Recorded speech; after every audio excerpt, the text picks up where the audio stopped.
प्रेमगंध. प्रेम या शब्दाची अनेक रूपं, अनेक अर्थ आणि अनेक व्याख्या असतील, पण प्रेमाची खरी अनुभूती एकमेकांच्या हृदयात वेगवेगळी असते. कधी ते गोडसर आठवण बनून मनाच्या गाभ्यात घर करतं, तर कधी वेदनेचा श्वास बनून डोळ्यातून झरतं. ही गोष्टही अशाच एका प्रेमाची आहे, ज्यात भावना होत्या, समर्पण होतं आणि त्यागही. अनाहत आणि विवान दोघेही भिन्न स्वभावाचे. अनाहत वेदनशील, भावनाशील आणि प्रेमावर नितांत श्रद्धा ठेवणारी, तर विवान व्यावहारिक, समंजस आणि वास्तवात जगणारा. दोघांची पहिली भेट एका गडद पावसाळी संध्याकाळी झाली. तो दिवस अनाहतच्या आयुष्यातील सर्वात अविस्मरणीय दिवस होता. तिचा लाडका पांढरा शुभ्र स्कार्फ वाऱ्यांच्या झुळकीसोबत हवेत उडत विवानच्या हातात गेला.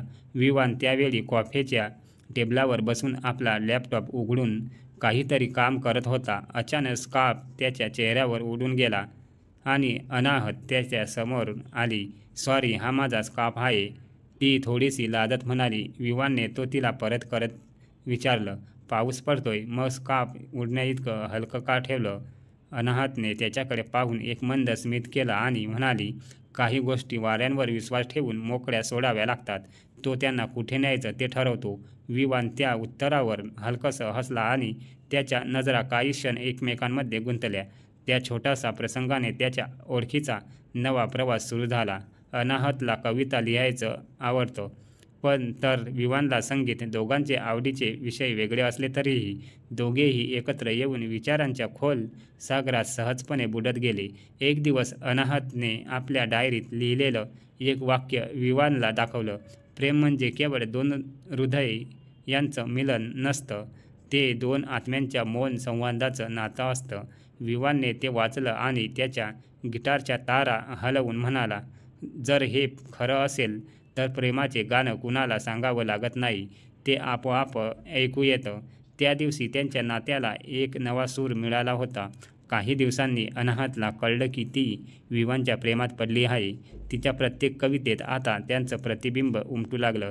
ती एक दिवस त्याला विचारत होती, "विवान, प्रेम काय असतं?" विवान हसला आणि म्हणाला, "प्रेम म्हणजे शांतता, जी तुझ्यासोबत असताना मला मिळते." अनाहतच्या डोळ्यात चमक आली. तिला त्याच्या मनातल्या भावना जाणवू लागल्या. पण प्रेम कधीच शब्दांवर अवलंबून नसतं, ते कृतीतून दिसतं आणि विवानच्या कृतीतही तिच्यावरील प्रेम दिसत होतं.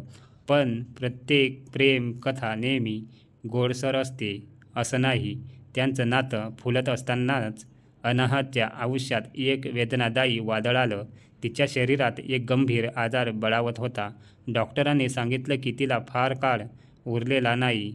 ती विवानला भेटली आणि डोळ्यातून वाहणाऱ्या अश्रूंना लपवत म्हणाली, "विवान, मी तुझ्या आयुष्यातील दूर जात आहे. मी राहणार नाही." विवानचा हात थरथर कापू लागला.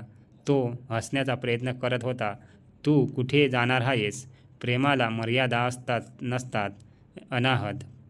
पण अनाहतला कळत होतं की तिचं आयुष्य आता फारसं उरलेलं नाही. ती विवानला दुखवू इच्छित नव्हती, म्हणूनच ती त्यांच्यापासून लांब जाण्याचा प्रयत्न करू लागली. विवानला अनाहतच्या मनातील वेदना समजत होती, पण तो तिला सोडू इच्छित नव्हता. तो तिला पुन्हा भेटायला गेला आणि म्हणाला, "प्रेमाला कोणत्याच अटी नसतात ना, ते आयुष्याच्या मर्यादेत बांधलं जातं. तू जरी दूर गेलीस तरी तुझी आठवण माझ्या गाण्यात असेल, माझ्या श्वासात असेल." अनाहत विवानच्या मिठीत फुटून रडली. तिला कळत नव्हतं की ती अश्रूंना थांबवावं की त्याच्या प्रेमाला स्वीकारावं. पण नीतीने वेगळाच खेळ मांडला. तिच्या आजारावर उपचार मिळू शकतात असं डॉक्टरांनी सांगितलं. एक छोटीशी आशा होती. त्या एका संध्याकाळी सूर्य मावळत होता आणि अनाहत विवानच्या खांद्यावर डोकं ठेवून बसली होती. "विवान, जर मी उद्या पुन्हा या जगात असले तर तू माझ्यासोबत असशील." विवान तिच्या हातात हात गुंफत म्हणाला, "तू कोणत्याही जगात असशील, मी तुझ्यासोबत असेल." त्याच क्षणी अनाहतच्या डोळ्यात एक चमक उमटली. तिला जगण्याची नवी प्रेरणा मिळाली. ती उपचारासाठी तयार झाली आणि काही महिन्यानंतर ती पूर्णपणे बरी झाली. आता अनाहत आणि विवान पुन्हा सोबत होते. आयुष्य नव्याने जगत होते. प्रेम म्हणजे फक्त एकत्र राहणं नसतं, तर ते कठीण काळातही एकमेकांच्या सोबत असण्याची भावना असते.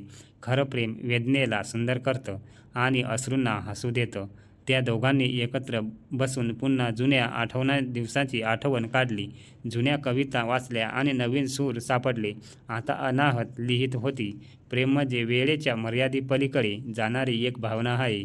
ती फक्त हृदयात राहते आणि कधीच हरवत नाही. ही गोष्ट त्या प्रेमाची आहे, ज्याने वेदनेला समोर जाऊनही आपल्या अस्तित्वाला जपलं. कारण खरं प्रेम कधीच मरत नाही, ते फक्त अजून खोल रुजत जातं. धन्यवाद.